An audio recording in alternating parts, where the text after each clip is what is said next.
Assalamualaikum warahmatullahi wabarakatuh. Perkenalkan, nama saya Heti Rahmawati, NPM 2023040028 dari Prodi Manajemen dari Universitas Jenderal Ahmad Yani Yogyakarta. Di sini saya akan membahas tentang contoh beretika dan tidak beretika pada mata kuliah Pendidikan Pancasila dan Kewarganegaraan.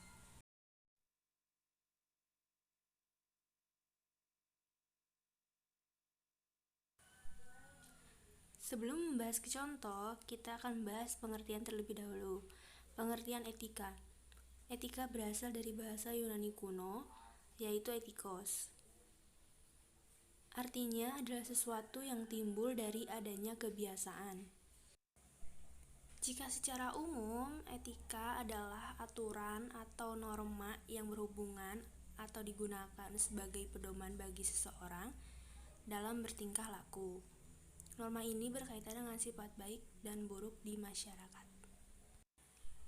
Etika juga suatu gambaran diri seseorang. Orang juga akan menilai diri kita dari etikanya. Ketika seseorang bersikap baik dalam kehidupan sehari-hari, maka orang tersebut dapat dinilai sebagai orang yang beretika atau beretika baik, begitupun sebaliknya. Nah, untuk contoh beretika, di sini saya mengambil contoh yaitu memohon maaf ketika melakukan kesalahan. Etika ini sangat penting terlebih dalam rangka meningkatkan perdamaian. Semua orang pasti pernah berbuat salah kepada manusia lain, maka dari itu dibutuhkan yang namanya permintaan maaf. Namun, harus diakui juga bahwa masih ada orang yang enggan meminta maaf saat melakukan kesalahan. Hal itu disebabkan karena ego seseorang yang lebih tinggi. Nah, fenomena zaman sekarang, sejak ada kata baper atau bawa perasaan, kata maaf jadi semakin susah diucapkan. Ya, ketika apa yang terucap ternyata menyakiti orang lain, alih-alih merasa bersalah lalu minta maaf, sebagian orang malah lebih gampang untuk menganggap orang lain yang terlalu baper. Jangan seperti itu ya, teman-teman. Selain itu, ada lagi contoh yang beretika. Yang pertama, tidak bicara yang sembarangan, memakai baju yang sopan, mengucapkan salam saat bertamu, makan dengan tangan kanan, menjawab salam, mengucapkan terima kasih jika ditolong atau diberi sesuatu, mempersilahkan orang tua duduk lebih dahulu saat berada di kendaraan umum, merendahkan suara saat berbicara dengan orang yang lebih tua.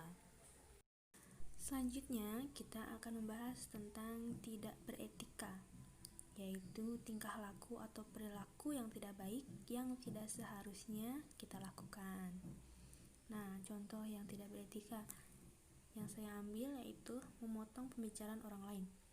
Hal ini merupakan tingkah laku tidak beretika karena memotong pembicaraan sama dengan tidak memberikan atau merampas hak orang tersebut untuk berbicara. Lalu, pastinya dia akan tersinggung. Hal yang pasti terjadi ketika sering memotong pembicaraan orang lain adalah orang tersebut akan tersinggung, karena mereka pasti akan merasa tidak dihargai. Jika ingin dihargai orang lain, kamu pun perlu menghargai orang lain. Setiap orang punya hak untuk bicara, jadi siapapun tentu akan tersinggung jika perkataannya disela begitu saja. Selain itu, bisa saja kita tidak akan dihargai balik. Ingat ya, bahwa di dunia ini ada hukum timbal baliknya atau yang biasa disebut dengan karma, yang efeknya sangat nyata dan berdampak bagi kehidupan. Selanjutnya, dia mungkin akan menjauhi kita. Manusia tidak bisa menjalani hidup tanpa bantuan orang lain. Oleh karena itu, kita dituntut untuk bisa menjaga hubungan baik antar sesama.